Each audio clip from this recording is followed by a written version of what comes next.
देखिए, हाथरस की जो घटना घटित हुई है, निश्चित ही संपूर्ण भारत को शोक संतप्त कर दिया है उसने, और ये हृदय विदारक घटना है। अब चूंकि ऐसे भगोड़े बाबा जिनकी वजह से यह घटना घटित हुई, वह स्वयं को कह रहे हैं कि भगवान मुझे संबल प्राप्त करवाए जिससे मैं यह दुख सहन कर सकूं। यदि ये दुखी होता तो ये शासन प्रशासन के समक्ष आता और इस प्रकार से भागता ना, ये प्रशासन को गुमराह करने का काम न करता। ये जिस प्रकार से शासन प्रशासन को संपूर्ण भारत के आंखों में धूल झोंक रहा है और गुमराह कर रहा है और स्वयं को विश्व साकार हरि बताता है, नारायण बताने का काम करता है, साक्षात ब्रह्मांड का नारायण बताने का काम करता है, ऐसे लोगों की वजह से ही सनातन पर निरंतर आक्षेप लगते हैं।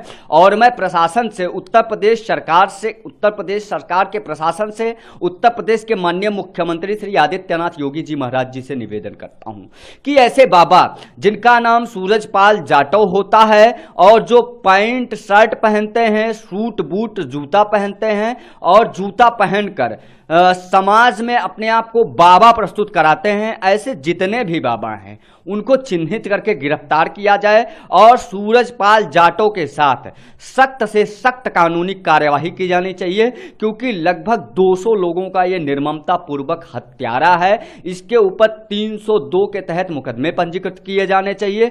कड़े कानून के साथ जितने भी मुकदमे बन पड़े इसके ऊपर डालने चाहिए। ये पूरे प्रशासन के खिलाफ, पूरे समाज के खिलाफ, पूरे सनातन धर्म के खिलाफ, पूरे भारत के खिलाफ, समाज के खिलाफ इसने षड्यंत्र रचा है। और ऐसे लोगों को मैं मानता हूं ना तो ये शोक संतप्त होते हैं, चूंकि ये व्यवसायी हैं, इनको किस प्रकार से निजी तौर पर फायदा हो वो उसी के लिए काम करते हैं। ऐसे लोग जब बख्शे जाएंगे तो निश्चित ही समाज के लिए जान माल का खतरा बनते हैं। वहाँ सत्संग करने वाले जो सूरज पाल या भोले बाबा के नाम से प्रसिद्ध हैं, और उन्होंने जो 2 जुलाई की जो घटना हुई और क्यों हुई इस बात को देख करके और सुन करके वो वहाँ से भाग गए और भूमिगत हो गए।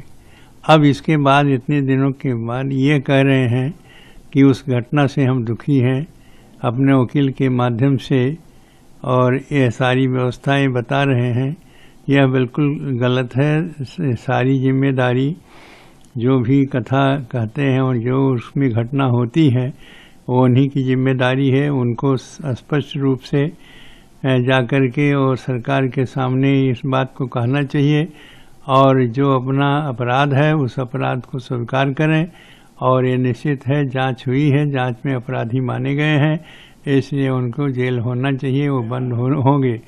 और सत्संग में जो घटना हुई और जिस प्रकार से भगदड़ मची, इसके कारण की जांच हो रही है और जांच सामने आने पर वो निश्चित है दोषी वही भोले बाबा जो है के नाम से जाने जाते हैं वह पकड़े जाएंगे। और उनकी जो इतने दिन छिप करके और इसको अब बोल रहे हैं वकील के माध्यम से, तो वो गलती है। उनकी गलती को क्षमा नहीं किया जा सकता।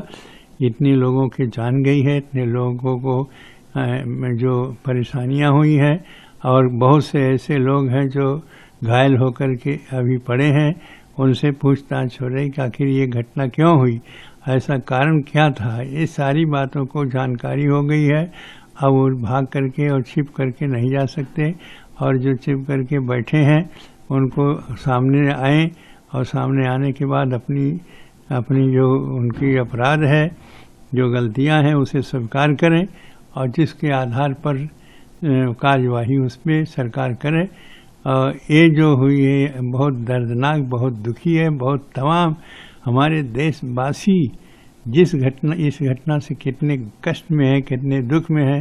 हृदय विदारक घटनाएं रही जो सहनशील, उनको जो बचे हैं बेचारे जो है उनकी सहनशीलता और उनकी जो सहने की क्षमता है रामलला उनको दें, जिससे उनको थोड़ी शांति मिले।